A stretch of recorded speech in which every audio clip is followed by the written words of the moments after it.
नमस्कार दोस्तों, एक बार फिर स्वागत है आप सभी का बड़के गुरुजी ऑनलाइन टीचिंग क्लासेस में।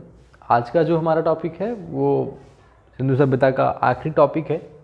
ठीक है, कुछ लोग तो ऐसा सोच रहे होंगे कि भाई जिसका हमें था इंतज़ार वो घड़ी आ गई। तो कहने का मतलब मेरा ये इतना है कि भाई हमने अभी तक जो सिंधु सभ्यता के बारे में पढ़ाई की, जो हमने इसके क्रम वाइज हम इसके चैप्टर्स लेके आ रहे हैं कि भाई वहाँ की सभ्यता कैसी थी, कला कैसी थी, काल निर्धारण कैसा था, आत्म संस्कार की प्रक्रिया कैसी थी, धार्मिक जीवन कैसा था, व्यापार वाणिज्य कैसा था, ये हमने एक एक करके अपने वीडियोज़ में पढ़ाई की। अब हम आते हैं इसके पतन के बारे में। वीडियो में आगे बढ़ें इससे पहले हम जान लेते हैं कि हमने टॉपिक लिया ही क्या है। हमने लिया है सिंधु सभ्यता पतन के संभावित कारण। पतन का मतलब होता है, अगर आप मोटा मोटे तौर पे जानेंगे, देखिए किसी चीज़ का अर्थ आप जब खोजते हैं तो उसके कुछ मायनों में अर्थ बदल जाते हैं, कुछ मायनों में अर्थ वही होते हैं। पतन का जो एक सामान्य अर्थ है वो है नष्ट होना या विनाश होना, कि एक सभ्यता थी वो कैसे इसका विनाश हो गया, कैसे वो ख़त्म हो गई। ये इतना मुद्दा बनता है कि भाई वो सभ्यता थी और अभी तक वो सभ्यता क्यों नहीं चली आई।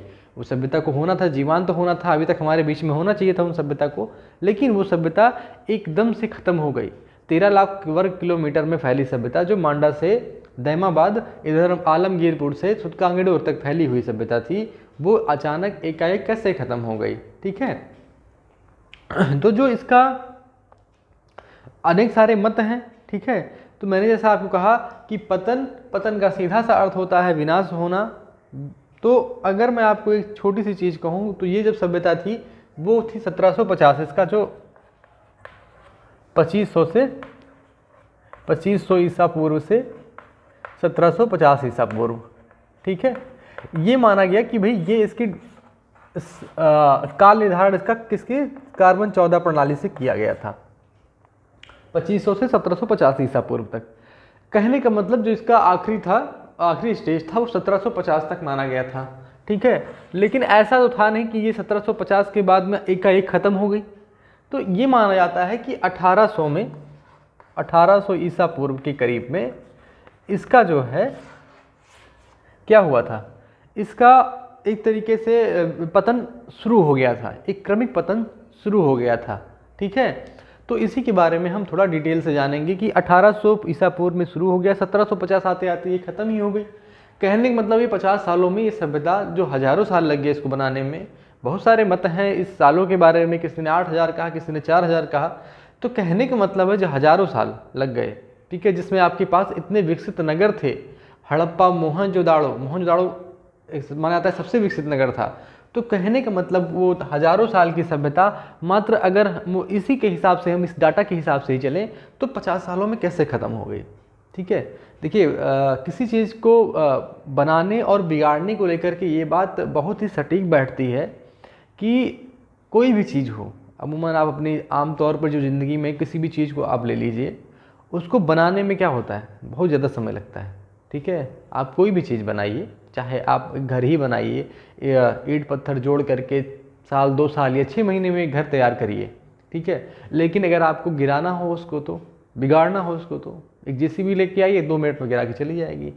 कोई भी ऐसी चीज़ हो, हम और आपका एक किसी के प्रति किसी का विश्वास ही हो, आप उस विश्वास को मजबूत करने में, बनाने में सालों लगा देते हैं, लेकिन आप उसकी कोई छोटी सी चीज़ चोरी कर लीजिए, उसको बिना बताए कोई काम कर लीजिए, या उसको कोई हानि पहुंचा दीजिए जो कि उसको इंटेंशनली हो, आप जानबूझकर ऐसा कुछ करिए, तो वो विश्वास को क्या करते हैं आप 1 सेकंड में खो देते हैं, उसमें समय नहीं लगता।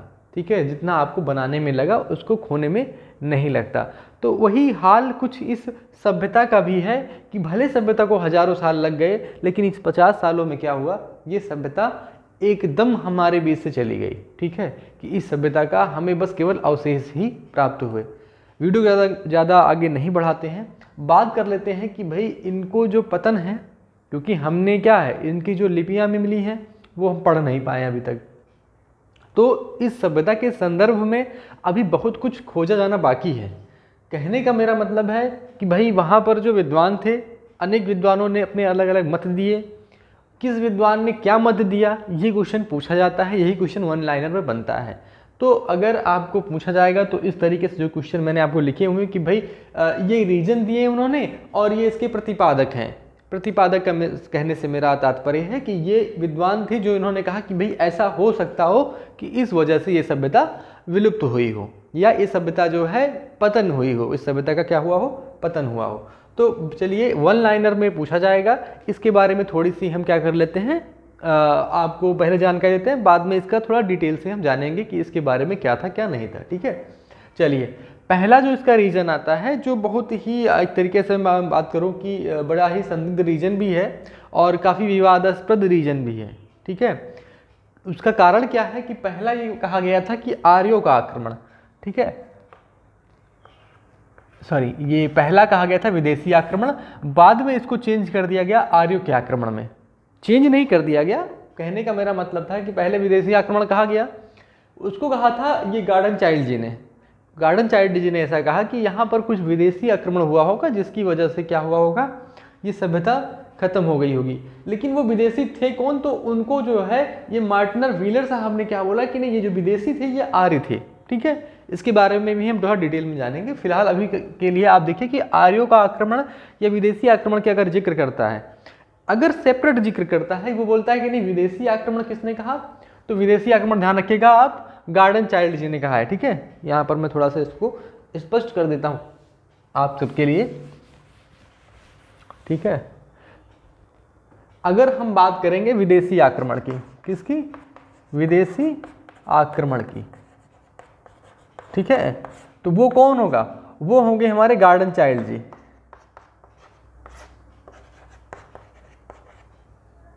चाइल्ड, ठीक है, अगर वो बात करता है किसकी, अगर ये आपका तो हो गया ये वाला, मतलब ये एक क्वेश्चन बन जाता है। अगर बात करता है आर्यों के आक्रमण की, आर्यों का आक्रमण, अगर इस पे बात होती है तो ये आपके ध्यान रखिएगा कौन आएंगे, मार्टिनर व्हीलर साहब आएंगे। कौन आएगा, मार्टिनर व्हीलर साहब आएंगे। ठीक है, ध्यान रखिएगा।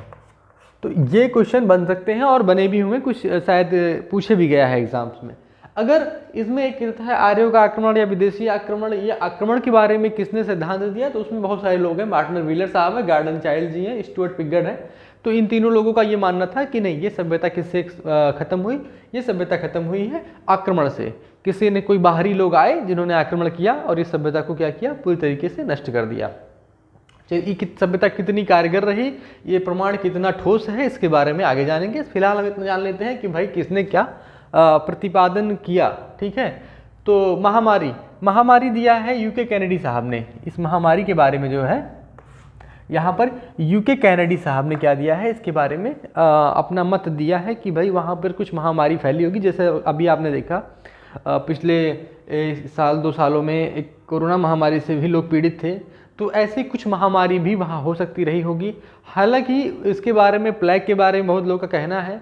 अभी आपने रिसेंटली हमारा जो भारत का इतिहास भी आपने अगर देखा हो ठीक से, तो आपको देखेंगे कि टीबी से हमने कितनी जानें खोई हैं, हैजा से कितनी जानें खोई हैं। कहने का मतलब जब उनका उपचार हमारे पास नहीं था। हालांकि महामारी के बारे विषय में मैं बात करूं तो मोहनजोदाड़ो से हमें मलेरिया का, केवल मोहनजोदाड़ो से हमें मलेरिया का प्रमाण मिलता है और कहीं से हमें कुछ ऐसा मिला नहीं महामारी का।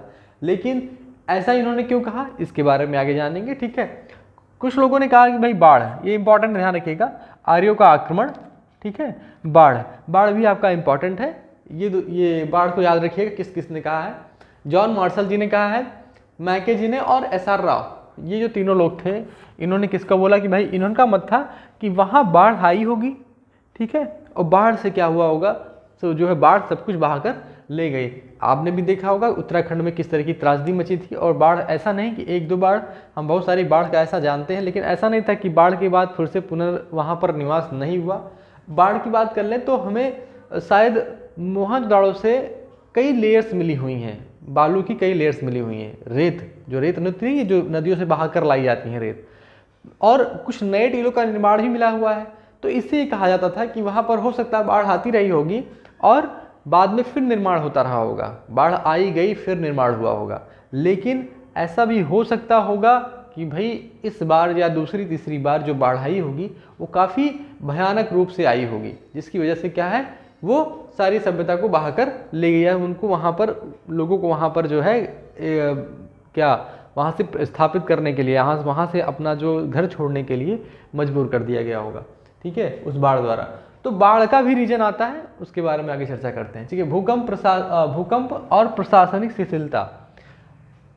भूकंप, कुछ लोग का मानना है कि वहाँ भूकंप आया, तब भाई ये चीज़ें हमें क्या मिली हैं, ज़मीन में थोड़ा सा गड्ढे में टाइप में मिली हुई है, ज़मीन में धसी हुई मिली है, खुदाई के दौरान हमें मिली हैं। तो कहीं ना कहीं कुछ लोगों ने कहा कि नहीं, वहाँ पर हो सकता है भूकंप आया रहा हो, उस क्षेत्र में भूकंप आया रहा हो। और प्रशासनिक शिथिलता, प्रशासनिक शिथिलता से वहाँ ये मानना है कि देखिए वहाँ पर ऐसा कुछ जिक्र मिला नहीं। पुरोहित राजा की एक मूर्ति मिली है हमें, जो कि हमने ही अपना मत उस पर रखा है कि वो पुरोहित राजा की मूर्ति हो सकती है। मोहरों पे कुछ निशान मिले हैं, पर कुछ ऐसे शासन प्रशासन प्रणाली की वहाँ पर विशेष तरीके से हमें जानकारी नहीं मिली है। आर्थिक रूप से दो वर्ग था, एक बड़ा वर्ग था, एक छोटा वर्ग था, ये तो हमें जानकारी मिल जाती, क्योंकि भाई हमने क्या कहा था कि वहाँ पर जो बड़ा टीला था उस पर बड़े लोग रहते थे, छोटे टीले पे छोटे लोग रहते थे। ठीक है, सॉरी, पश्चिमी और पूर्वी टीला पे जो लोग रहते थे उनमें थोड़ा बहुत था कि भाई बड़े वाले लोग क्या चार दीवारी के अंदर रहते थे, सिक्योरिटी के अंदर रहते थे, वहाँ से जो उनके पास से सामान मिले वो कीमती सामान मिले। जो यहाँ पूर्वी टीला की बात करूँ तो यहाँ पर क्या था, ये थोड़ा नीचे था उससे। ठीक है, तो इस तरीके से जो चीज़ें वहाँ पर मिली हमें, तो हम कह सकते थे कि आर्थिक रूप से वहाँ पर क्या था, कुछ न कुछ एक दूसरे में तो भाई अंतर था ही। तो प्रशासनिक शिथिलता की जब बात आती है तो वहाँ पर ऐसा कहा गया कि हो सकता है कुछ शासन प्रशासन की प्रणाली हो जिससे लोगों में एक असंतोष जागृत हुआ हो।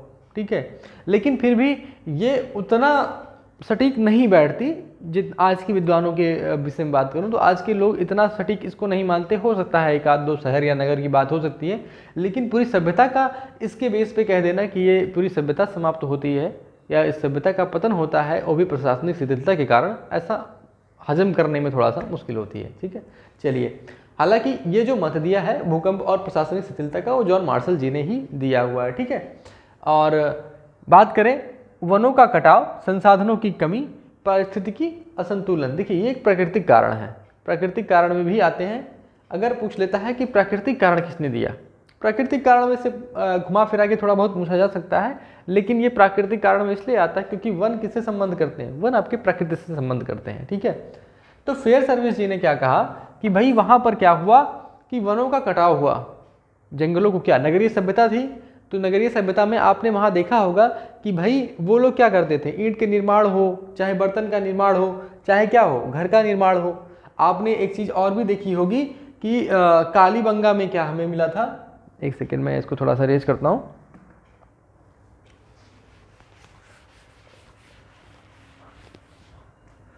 आपने अगर ये ध्यान रखा होगा तो कालीबंगा में आपको क्या मिला होगा, कालीबंगा में आपको लकड़ी की नाली मिली है, लकड़ी की नाली मिली है। ठीक है, तो कहने का क्या तात्पर्य था, एक तो नगरीय सभ्यता थी, वहां पर फेयर सर्विस जी ने अपना ये मत रखा कि हो सकता है वनों का कटाव ज़्यादा हुआ हो। ठीक है, और वहां पर एक पारिस्थितिक असंतुलन पैदा हुआ हो। ठीक है, तो उस वजह से क्या था कि भाई वनों के कटाव की वजह से संसाधनों की वहाँ कमी हुई हो, लोगों के पास क्या है अब चीज़ों की कमी हो गई हो, भाई देखिए वहाँ पर घर बनाने की दिक्कत आ गई हो, और कुछ ऐसा देखा भी गया कि जो आखिरी निर्माण थे वो कहीं ना कहीं उस पुराने जो निर्माण थे उनके अनुरूप नहीं थे। ठीक है, क्योंकि कहीं कहीं गलियों में या सकरे घर बन गए थे, सकरी गलियाँ बन गई थी जो पुराने निर्माण थे, थोड़ा बाद में निर्माण हुए। तो कहीं ना कहीं ये भी इनका एक मत था इन सब स्टडीज़ के बिहाफ पर। लेकिन आपको वन लाइनर में इतना रखना, वनों का कटाव, संसाधनों की कमी या पारिस्थितिकी असंतुलन किसने कहा, फेयर सर्विस जी ने कहा। अगला आता है भूतात्विक परिवर्तन। भूतात्विक परिवर्तन कह लीजिए या जल प्लावन कह लीजिए, दोनों बात लगभग ये दोनों लोगों के बारे में ये कहा जाता है। भूतात्विक परिवर्तन में कह लूँ या इनका एक मत कह लूँ मैं, जल प्लावन। ठीक है, जल प्लावन, ये दोनों एक ही मत है। भूतात्विक परिवर्तन में क्या था कि भाई नदियाँ थी, नदियाँ ने अपना एक मार्ग था उनका, लेकिन भूतात्विक ये परिवर्तन होते हैं तो हो सकता है कहीं पर कुछ तालाब बने हो, गड्ढे बने हो, जिसकी वजह से क्या हो, जल का बहाव वहाँ हो गया हो, और वहाँ पर क्या था कि जल भराव हो गया हो। ठीक है, तो जब एक तरीके से ज़मीन में कुछ परिवर्तन आए, ठीक है, जिसकी वजह से वहाँ पर क्या था कि वहाँ पर जल भराव की स्थिति प्रकट हुई या पैदा हो गई, उस वजह से भी ये माना जाता है कि भाई ये सभ्यता के लोग क्या थे, कहीं और शिफ्ट होना शुरू हो गए या उस जगह को छोड़कर जाने लगे। तो ये मानना था किसका, ये मानना था भाई भूतात्विक परिवर्तन वाला M.R. साहनी जी का और R.L. राइक्स का। आरएल राइस और एमआर साहनी, ठीक है। इन दोनों विद्वानों का ये मानना था कि भूतात्विक परिवर्तन इसके लिए जिम्मेदार था, इस पतन के लिए, ठीक है। अगले पॉइंट पे आते हैं, विदेशी व्यापार में गतिरोध। देखिए उस समय क्या था कि कहीं ना कहीं कुछ ना कुछ व्यापार कम हुआ था मेसोपोटामिया से इसकी सभ्यता के अंतिम दौर में, ठीक है।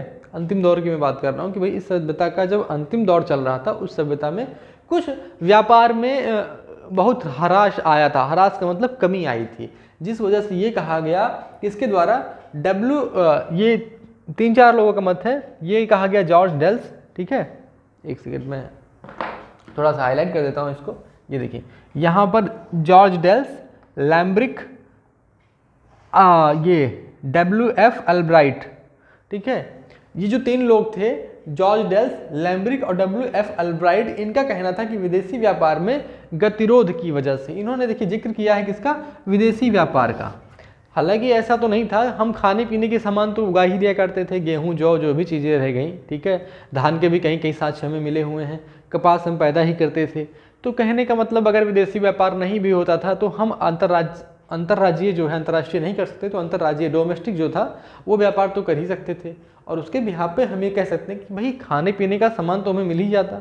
ऐसा नहीं था कि विदेशी व्यापार नहीं होगा तो हमें कुछ खाने को भी नहीं मिलेगा, या सारा हम खाने पीने का सामान ही बाहर से लेते थे।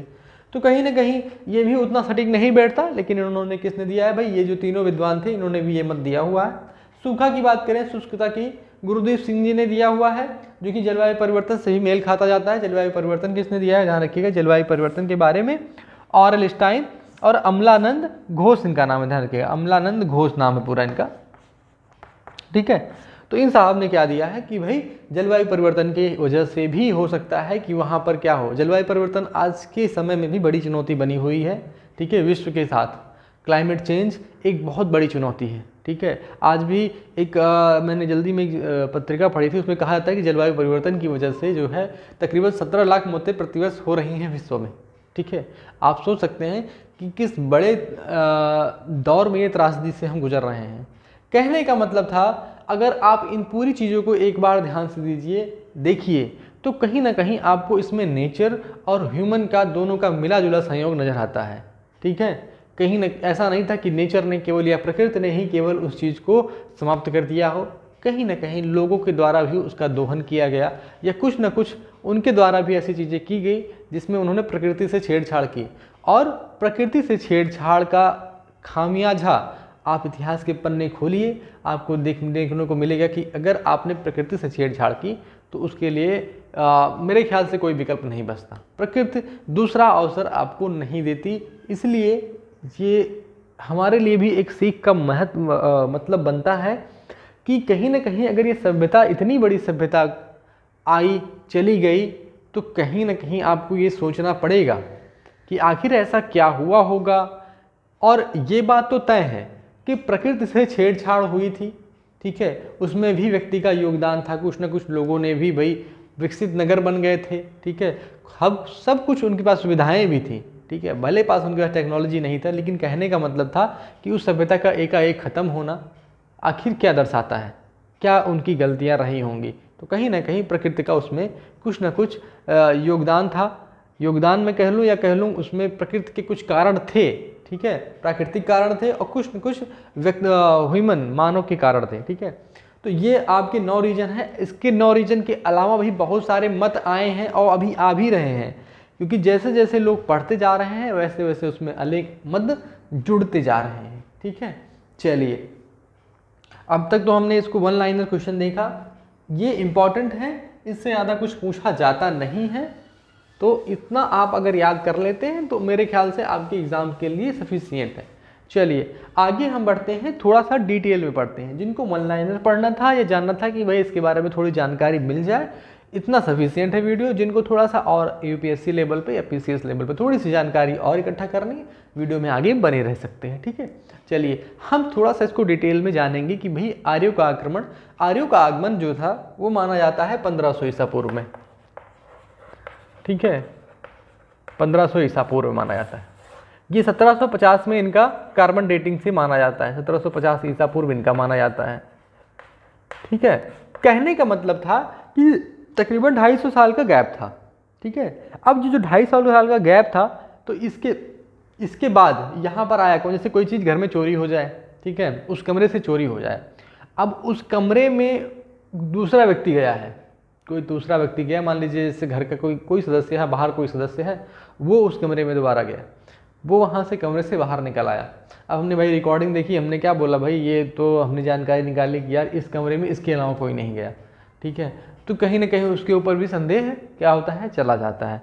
तो बात ये होती है कि भाई 1500 ईसा पूर्व में ये आए, 1750 ईसा पूर्व में इनकी सभ्यता खत्म हुई है और इसके आसपास ये आए हैं।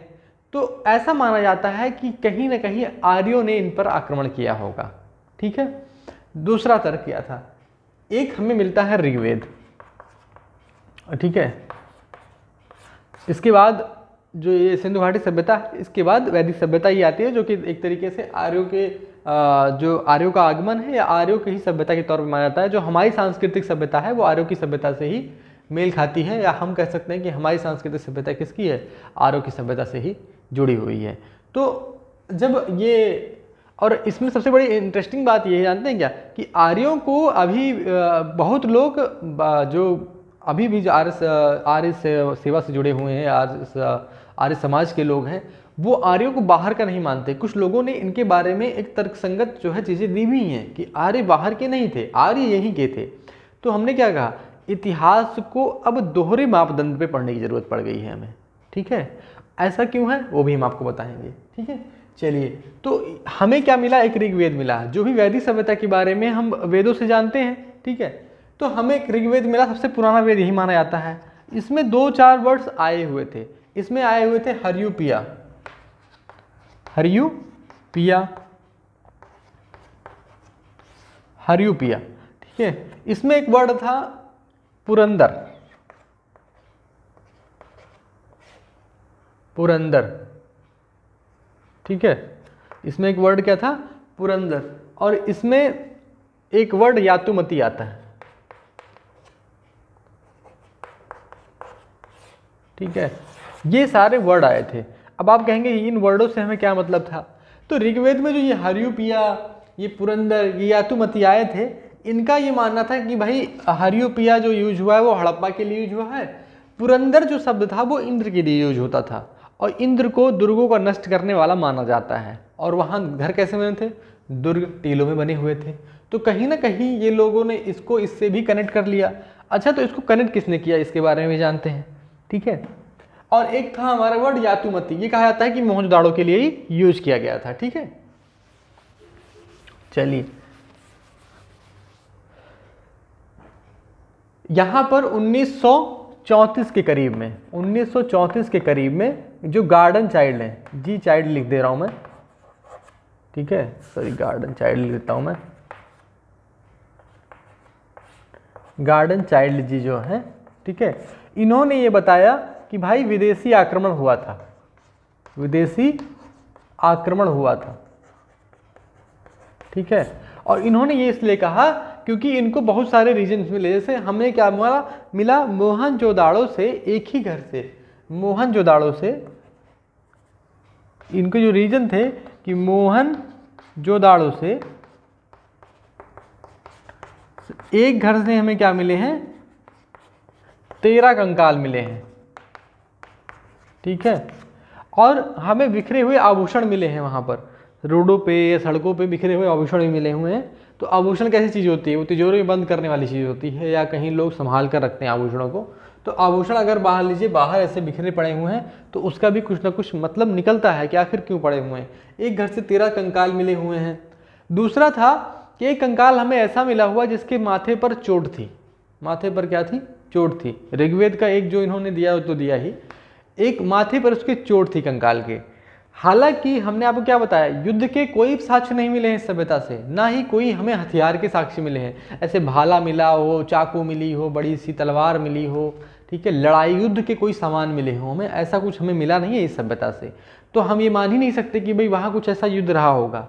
और इस तरीके से जो हमें कंकाल मिले हैं, एक घर से मैं 13 कंकाल की बात करता हूँ, तो 40 कंकाल हमें ऐसे मिले हुए हैं, अप्रोक्सीमेटली 30 से 40 कंकाल। उनके बेस पे ये कहा गया कि भाई ये विदेशी आक्रमण हो सकता है, ठीक है। उसके बाद आते हैं 1934 के बाद में, 1934 के बाद आते हैं मार्टिनर व्हीलर साहब। कौन आता है, मार्टिनर मार्टिन व्हीलर साहब आते हैं। ये कहते हैं, इनके दिमाग में भाई ये घमासान मचती है कि आखिर ये विदेशी थे कौन। तो इन्होंने जोड़ा भाई इसके बाद आए हैं कौन, आर्य आए हुए हैं। और इन्होंने वो हरियूपिया, पुरंदर और यादुमती को क्या किया, ऋग्वेद से जोड़ा। ठीक है, हालांकि जो हमारे जो ऋग्वेद है, अवेस्ता जो ईरानियन ग्रंथ है, उसके हिसाब से भी कुछ उसमें भाषाई मेल जोल खाता है। तो इस आधार पर क्या हुआ कि इनको बाहर का मान लिया गया आर्यों को। ठीक है, आर्यों को क्या माना गया, बाहर का मान लिया गया। दूसरा क्या था कि भाई इन्होंने ये कहा कि जो ये मार्टिन व्हीलर साहब ने, इन्होंने कहा कि इस सभ्यता को किसने नष्ट किया, आर्यों ने नष्ट किया। और ये दिया इन्होंने 1946 के करीब में, 1946 के करीब में ये बताया कि आर्यों द्वारा, किसके द्वारा, आर्यों द्वारा।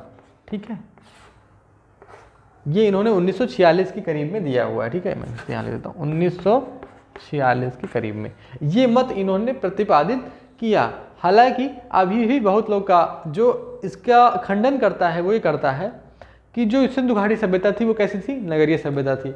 लेकिन जो आर्यों की सभ्यता थी, या मैं वैदिक सभ्यता की बात करूं, वैदिक सभ्यता मूलतः ग्रामीण सभ्यता थी। ठीक है, वो लोग गाँव में रहते थे। तो कहने का मतलब है भाई अगर कोई आएगा भी, उसको इतनी जानकारी हो चुकी थी, तो कोई आएगा वहाँ मारे पीटेगा, मान लीजिए उनको मार भी दिया वहाँ पर और उनको मार करके भाग अपना कब्जा कर लिया, तो क्या करेगा वो शहर में, उसको एटलीस्ट पता चल जाएगा ना कि भाई ईंटों से घर बनते हैं, ईंटों से अपने घर बनाएगा। तो कहीं ना कहीं वो ग्रामीण क्षेत्रों में क्यों रहेगा, ऐसा बहुत लोगों ने इसका खंडन भी किया। और मैंने बताया नहीं कि कुछ लोग कहते हैं कि आर्य बाहर से आए ही नहीं थे, आर्य यहीं के थे। तो इससे भी काफ़ी मतभेद है, इतना हम नहीं जाएंगे। लेकिन एक बेसिक सा स्ट्रक्चर मैंने आपको बता दिया कि विदेशी आक्रमण का एक क्वेश्चन जो मैंने आपको बताया वो बनता है कि भाई आर्यों का आक्रमण या विदेशी आक्रमण दो अलग अलग पहलू हैं। ठीक है, इन्होंने कहा विदेशी आक्रमण, किसने, गार्डन चाइल्ड जी ने। उसी को बाद में आर्यों का आक्रमण कह दिया, किसने, मार्टिन व्हीलर साहब ने। ठीक है, चलिए अब बात कर लेते हैं महामारी का। महामारी में मैंने आपको बताया था कि भाई मोहनजोदाड़ो से हमें किसके, मलेरिया के साक्ष्य मिले थे।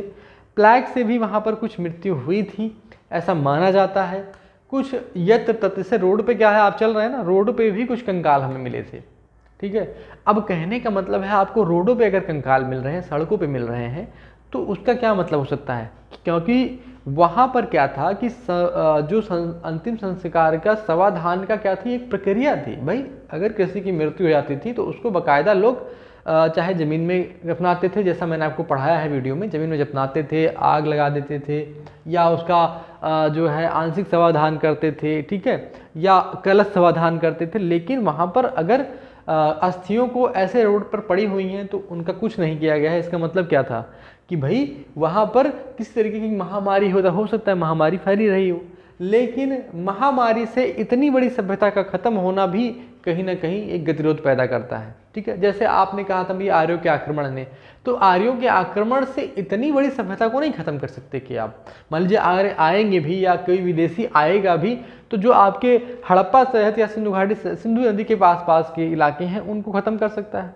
चलिए उनको ख़त्म भी कर सकता है, कुछ वहाँ की सभ्यता तो बची रहेगी। भाई घर बनाने की कला, वहाँ के रहने की कला, वहाँ की जो दुर्ग में घर बन रहे हैं, जो पक्की ईंटों से घर बन रहे हैं, उसको कैसे ख़त्म कर देंगे आप। आज भी पीढ़ियाँ आती हैं जाती हैं। आपने देखा होगा कि आपके यहाँ पर अभिवादन की या लोगों को निमंत्रण करने की, आमंत्रण करने की, उनका आवभगत करने की एक प्रक्रिया है। ठीक है, हम किसी के यहाँ जाते हैं, चीज़ों को अपनी सभ्यता के, अपने कल्चर के हिसाब से वहाँ पर चीज़ें मैनेज करते हैं। ठीक है, आपने देखा होगा, इससे सीधी सी बात है, एक प्रक्रिया चलती आती है हिंदू धर्म में कि भाई कोई आया तो उसको हम बड़े घरों को नमस्ते करके, नमस्कार करके, या हम पैर छू करके उनका अभिवादन करते हैं।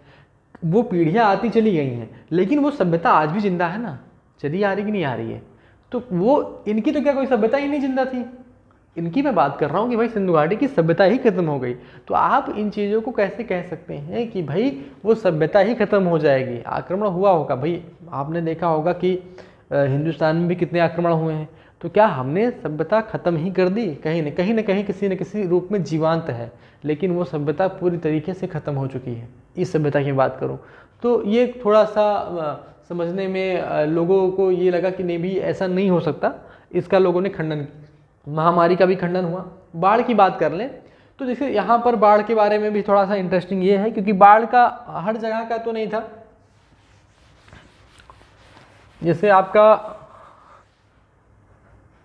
बाढ़ के बारे में 3 नगरों ज़्यादा जिक्र मिलता है। एक तो मोहनजोदाड़ो, मोहनजोदाड़ो, ठीक है। दूसरा आपका मिलता है क्या, चन्हुदड़ो, चन्हुदड़ो, और तीसरा आपका था लोथल। इसके बारे में ज़्यादा जिक्र होता है। ये आपका मिलता है किसके पास में, ये आपका भोगवा नदी किनारे मिलता है ना, भोगवा नदी के किनारे। ये आपका चन्हुदड़ो मिलता है आपका सिंधु नदी, और ये भी सिंधु नदी, ठीक है। ये माना गया कि वहाँ पर बाढ़ आई होगी, जिसकी वजह से आपने जब वो मूवी देखी होगी ना आपने, अगर मैं जिक्र करूँ जिसका मैंने बताया था ना कि ऋतिक रोशन की एक मूवी आई थी मोहनजोदाड़ो, उसमें भी जब वो मूवी का अंत दिखाया गया है तो बाढ़ के रूप में दिखाया गया है। और ये दिखाया गया है कि वही लोग फिर से दूसरी जगह बसते हैं जाकर के, जो कि आर्य के रूप में जाने जाते हैं, ठीक है।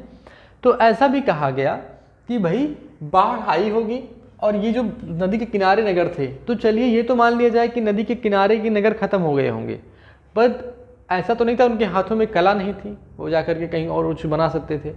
तो ये नदी के किनारे वाले शहर तो समझ में आता है, पर वो बाढ़ से क्या हर जगह बाढ़ आ गई होगी, ठीक है। ऐसा मानना भी कहीं ना कहीं लोगों ने इसका, अनेक विद्वानों ने इसका खंडन किया।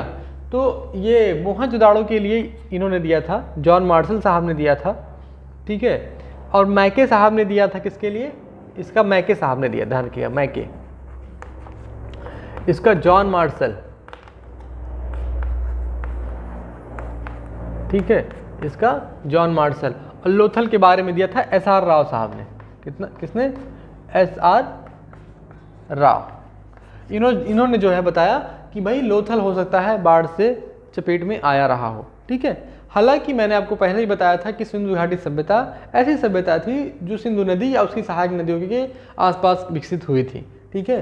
तो ये चीज़ें वहाँ पर निकल के आती हैं बाढ़ के विषय में, समझ में आ गया होगा आपको। चलिए आगे बढ़ते हैं, चौथा पॉइंट, भूकंप।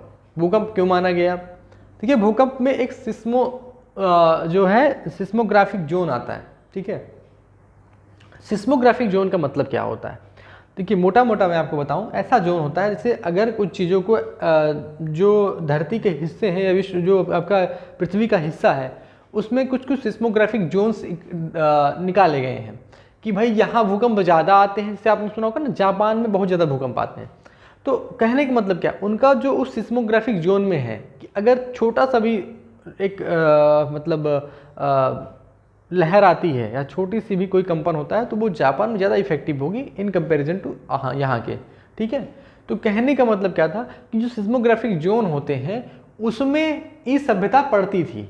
ये सभ्यता का जो पूरा इलाका था वो लगभग सिस्मोग्राफिक जोन में आता था कि वहाँ भूकंप के ज़्यादा माने जा सकते हैं। आपको गुजरात का भूकंप तो याद ही होगा, ठीक है, भुज का। तो कहीं ना कहीं ये कहा जा सकता था कि उस तरफ जो है वो सिस्मोग्राफिक जोन में थे, और ये हमें कैसे मिले, धसे हुए मिले हैं, खोद के निकालने पड़े ना। तो विद्वानों का जो मत था वो था कि भाई भूकंप या प्रशासनिक शिथिलता, इस प्रशासनिक शिथिलता मैंने आपको बताया था भूकंप की वजह से, और इसका मत दिया है जॉन मार्शल जी ने। जॉन मार्शल जी ने हर एक चीज़ के लिए अलग अलग मत दिए हैं। ऐसा नहीं था कि जॉन मार्शल जी ने कह दिया कि नहीं सारा भूकंप से खत्म हो गया। जैसे मैंने बताया नहीं कि जॉन मार्शल जी ने मोहनजोदाड़ो के लिए कहा कि हाँ मोहनजोदाड़ो हो सकता है किससे खत्म हो गया हो, बाढ़ से खत्म हो गया हो। तो इन्होंने अपने हर नगर के लिए अलग अलग मत दिया है। ऐसा नहीं था कि भाई पूरी सभ्यता के लिए बता दिया, नहीं पहले कहा भूकंप से खत्म होगा, फिर थोड़ी देर बाद लौट के आए कि नहीं यार भूकंप से नहीं खत्म हुआ होगा, ये खत्म हुआ होगा बाढ़ से, फिर थोड़ी देर बाद आए बोले प्रशासनिक शिथिलता से। तो इन्होंने कहा कि कोई एक कारण नहीं था उसका खत्म होने का, बहुत सारे कारण थे, ठीक है। तो भूकंप की वजह से हो सकता है भाई वहाँ के लोगों ने पलायन शुरू कर दिया हो और बाहर चले गए हो, ठीक है। चलिए अगला आता है वनों का कटाव, संसाधनों की कमी, पारिस्थितिकी असंतुलन।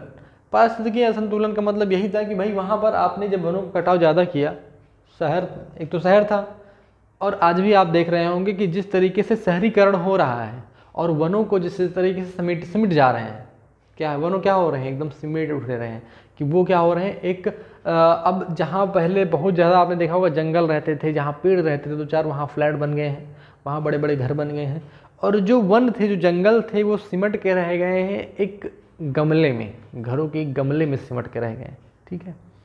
और गमले में नहीं, वो भी ओरिजिनल नहीं, अब डुप्लीकेट प्लास्टिक के फूलों में सिमट के रह गए हैं।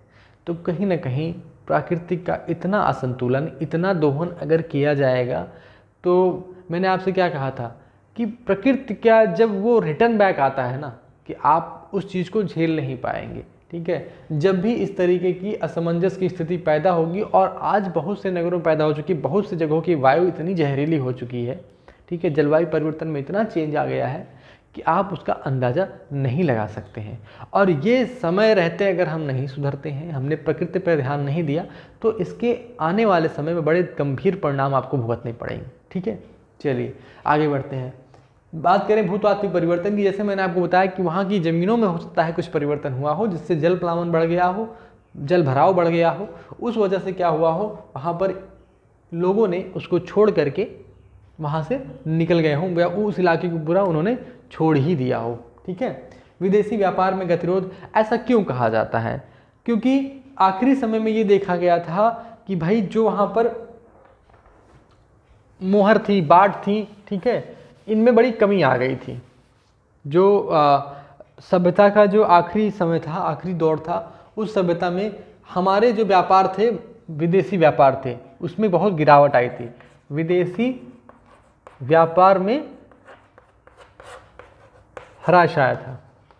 ठीक है, ह्रास, तो ये जो कहा गया कि भी विदेशी व्यापार में ह्रास आया था, मोहरों के और बाटों के प्रयोग में बहुत कमी आई थी। ठीक है, मोहर के प्रयोग में या मोहरों की बहुत कमी आई थी। तो कहने का मतलब था जब व्यापार ज़्यादा होता था तो मोहर ज़्यादा यूज करते थे, अब जब व्यापार नहीं होगा तो मोहर क्या करें, यूज करेंगे। ठीक है, सीधी सी बात है ये। तो ये विदेशी व्यापार में गतिरोध है, लेकिन इसकी वजह से मैंने आपसे जैसा कि अभी पहले ही बता दिया था कि इसकी वजह से कोई एक सभ्यता ही पूरी खत्म हो जाए, ये संभव नहीं था। चलिए, फिर भी एक रीजन दिया गया है, सूखा सुखाड़ या शुष्कता सुखाड़, जो भी आप कह लीजिए। ये कहा गुरुदेव सिंह जी ने, ऐसा माना जाता है कि वहाँ जलवायु परिवर्तन हुआ होगा और सूखा पड़ा होगा, एक लंबा सूखा पड़ा होगा। जैसे आपने देखा नहीं कि राजस्थान की पूरी जो मरुस्थलीय भूमि है, किसी न किसी समय में हो सकता है वो हरी भरी हुआ रहती हो, और वो किसमें, मरुस्थल में कन्वर्ट हो गई हो। तो ऐसा माना जाता है, लेकिन क्या सारी ज़मीन ऐसी कन्वर्ट हो गई हो, ऐसा नहीं। कुछ लोग नदियों के मार्ग में परिवर्तन भी मानते हैं, पर ऐसा भी पूरी सभ्यता को ख़त्म करने के लिए भी जरूरी नहीं है। भाई रोड थे उनके पास वाहन थे, जब थोड़ा परिवर्तन हो ही गया तो पानी जहाँ से पास से ला रहे हैं 2-3 किलो 10 किलोमीटर दूर से ले आते हैं। ठीक है, व्यवस्था तो थी ही ना उनके पास, तो वो कोई एक बहुत ही वैलिड रीज़न नहीं हो सकता है। ठीक है, चलिए बात करें तो इन्होंने कहा कि भाई सूखी की वजह से लोगों ने छोड़ा, और वही लोग, यहाँ पर ये जो आर्यों के बारे में मत आता है कि भाई यही लोग जो है ग्रामीण इलाकों में बसते हैं, क्योंकि नगरीय योजना से हो सकता है इनको वो फ़ायदा नहीं मिला, या उनको वो चीज़ें नहीं मिली, और उनको अपने ये ज्ञान हो गया हो कि नहीं भाई नगरों में रहना उतना कारगर नहीं है, वहाँ पर प्रकृति का दोहन ज़्यादा है। ठीक है, वहाँ पर हमारे लिए विशेष तरीके से चीज़ें नहीं हैं जो हम चाहते हैं, तो उस तरीके को उन्होंने छोड़ करके क्या गाँव में बसना शुरू कर दिया हो, ऐसा लोगों का मानना है। एक मत ये भी निकल के आता है कि वही लोग अपना जो है आर्यों के रूप में जाने जाते हैं। ठीक है, चलिए जलवायु परिवर्तन की बात कर लें, तो ये जो एक रीजन है जलवायु परिवर्तन का, ये भी बहुत इंपॉर्टेंट है, जैसे बताया नहीं आपको। देखिए इसमें आर्यों का आक्रमण, बाढ़ के लिए आप याद कर लीजिएगा, संसाधनों कमी के बारे में पूछा गया है कभी कभी, तो जलवायु परिवर्तन भी एक इंपॉर्टेंट टॉपिक बनता है। ये आर.एल. स्टाइन और अमलानंद घोष द्वारा इसका मत दिया गया है। देखिए जलवायु परिवर्तन आज के समय में बहुत बड़ी चुनौती बना हुआ है। भाई कहीं पर गर्मी पड़ रही है तो गर्मी ही पड़ रही है। आप जानते हैं कि सर्दी, गर्मी और बरसात, ये तीनों मौसम जो है, सर्दी, गर्मी और क्या था, वर्षा। ठीक है, ये तीनों मौसम जो है बारी बारी से हिसाब किताब से अपना इनका टर्न चलता रहता है कि भाई सर्दी पड़ी, फिर गर्मी आई, फिर बरसात आई, फिर इस तरीके से हम जैसा जानते हैं। आज के समय में क्या हो रहा है, सर्दी पड़ रही है तो सर्दी ही पड़ रही है। कुछ विशेष भौगोलिक कारण हो सकते हैं कि भाई वहाँ सर्दी ज़्यादा पड़ती है, वहाँ गर्मी ज़्यादा पड़ती है, वो कारणों को हटा दिया जाए। अब जो नॉर्मल क्षेत्र रह गए हैं वहाँ भी या तो मानसून में देरी हो रही है, या बरसात नहीं हो रही है, सूखा पड़ जा रहा है बहुत ज़्यादा, तो कहीं ना कहीं जलवायु परिवर्तन भी एक, मैंने आपको बताया नहीं, एक अभी आंकड़ा आया था कि प्रतिवर्ष जलवायु परिवर्तन की वजह से ही 17 लाख मौतें हो रही हैं, विश्व की बात कर रहा हूँ मैं। तो जलवायु परिवर्तन कहीं ना कहीं एक बहुत ही बड़ा चैलेंज है, और आज के समय में भी तो जो इन्होंने जो चीज़ें की, जो गलतियाँ की, और एक सभ्यता, इतनी बड़ी सभ्यता का अंत हुआ, वो हम चाहते हैं कि हम इनकी गलतियों से हम कुछ सुधार करें। ठीक है, और हम अब ऐसा ना करें कि आने वाली पीढ़ी को हम एक बेहतर भविष्य दें, ऐसा ना कि उनके लिए हम चैलेंजेस दें। आज आप पेड़ नहीं लगा रहे हैं या पेड़ों का वनों का कटाव कर रहे हैं, तो आने वाली पीढ़ी क्या करेगी भाई, वो मुझे लगता है कि आप ऑक्सीजन का सिलेंडर भी खरीदेगी, ठीक है। कहने का मतलब क्या है, उसके लिए सरवाइव करना ही बड़ी बात हो जाएगी। जहाँ एक समय में एवरेज औसत आयु इंसान की कितनी हुआ करती थी, 70 से 80 या 80-90 साल हुआ करती थी, वहाँ आज 60 से 70 के करीब पहुँच चुकी है।